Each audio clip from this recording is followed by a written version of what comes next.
آپ کو لیے چلتے ہیں بی بی حلیمہ سعدیہ رضی اللہ تعالیٰ عنہ کے مبارک مکان کی، گویا اب جو فضائیں ہیں اس کی زیارت کراتے ہیں.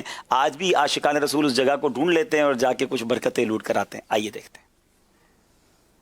اللہ اکبر. صلو علی الحبیب صلی اللہ تعالی علی محمد صلی اللہ علیہ وسلم. سبحان اللہ. عرب شریف میں جا بجا نبی پاک علیہ الصلوۃ والسلام کی یادیں ہیں.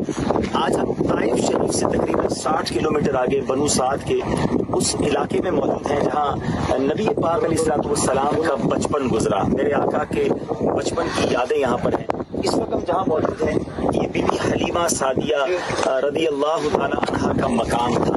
یقیناً یہ بڑی مقدس جگہ ہے. نبی پاک علیہ الصلوۃ والسلام کی پیدائش کے بعد عرب کے لوگوں میں یہ ایک دستور تھا کہ اپنے بچوں کو گاؤں میں بھیجا کرتے تھے، دائیوں کے ساتھ بھیجا کرتے تھے تاکہ وہ دودھ بھی پلائیں اور ان کی پرورش بھی اچھی آب و ہوا میں ہو. یہ واقعی بڑا پرکیف اور پرفضا مقام ہے. تو نبی پاک علیہ الصلوۃ والسلام بھی بچپن میں اسی مقام پر تشریف لائے اور بڑا خوبصورت واقعہ ہے، طویل واقعہ ہے کہ بی بی حلیمہ سعدیہ رضی اللہ تعالیٰ عنہ کہتی ہیں کہ میں بھی ایک غریب عورت تھی اور میرے پاس جو جانور تھا وہ بھی لاغر تھا. بی بی حلیمہ سعدیہ رضی اللہ تعالی عنہا نے نبی پاک علیہ الصلوۃ والسلام کو اپنے ساتھ لیا.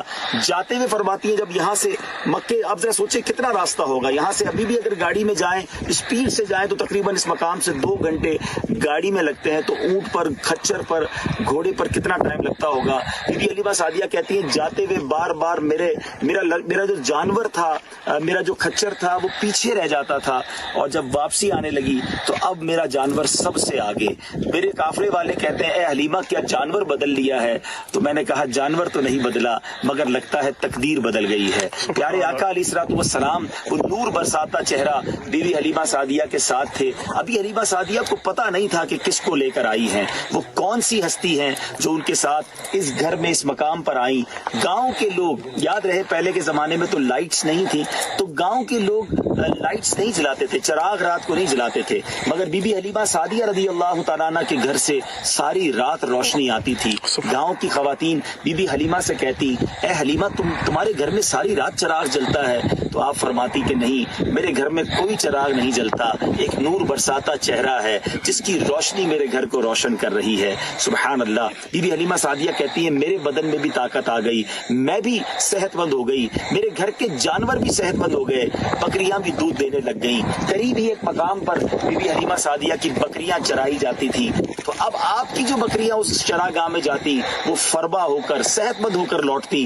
گاؤں کے لوگ کہتے کہ اے حلیمہ تمہاری بکریاں کہاں جاتی ہیں؟ ہمارے جانور بھی وہی بھیجیں گے. مگر ان کے جانور واپس آتے تو چونکہ یہاں اتنی گھاس پھوس نہیں ہوتی تھی، اتنا چارہ نہیں ہوتا تھا، وہ جانور تو کمزور ہی واپس آتے. بی بی حلیمہ سعدیہ کی بکریاں جو ہیں وہ جناب فربا ہو کر، صحت مند ہو کر واپس آتی. سبحان اللہ. یہی وہ جگہ ہے جہاں تقریباً شروع کے 2 سال نبی پاک علیہ الصلوۃ والسلام نے گزارے. نبی پاک علیہ الصلوۃ والسلام کی جو گروتھ تھی بچپن میں، جس تیزی کے ساتھ پیارے آقا کی نشو و نما ہو رہی تھی، نارملی بچوں کی اتنی تیزی کے ساتھ گروتھ نہیں ہوتی ہے.